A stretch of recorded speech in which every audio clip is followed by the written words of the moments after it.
Hello, my name is Tiara, and I'll be talking about this week's chapter readings.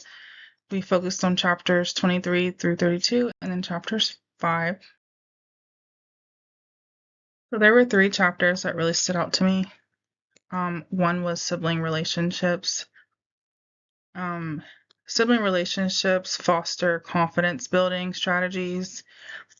It is kind of like a balance between a teach learn mentorship.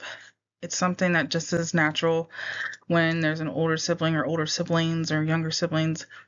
I have several siblings myself. My youngest sibling is actually 8, and my oldest sibling, which is younger than me, would be around my age. But so I have personal experience with sibling relationships, and I think it really is important. Sibling relationships impact childhood development by serving as a natural laboratory where children first learn, practice, and refine essential social skills. And not just social skills like emotional regulations and kind of where they fit in within the family and within the world. And it teaches them a lot of really basic skills that are necessary to learn in early childhood. Another subject that really stood out to me was social withdrawal and shyness. Shyness impacts childhood and social development by acting as an emotional barrier to social interaction, often creating an approach avoidance conflict where the child wants to socialize but is held back by fear and anxiety.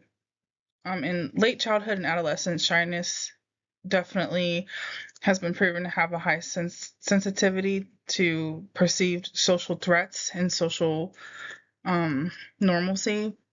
I can personally relate to this subject. I'm a very shy and introverted person, so certain social things was always and always have been kind of challenging for me. So, and I see it in one of my children actually. So, it's something that it's definitely can be a thing that impacts how you develop as a child into your adult life.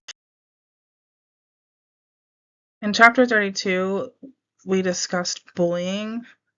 Bullying impacts childhood development by acting as a form of chronic trauma, and it severely disrupts a child's psychological development, academic development, even physical progress.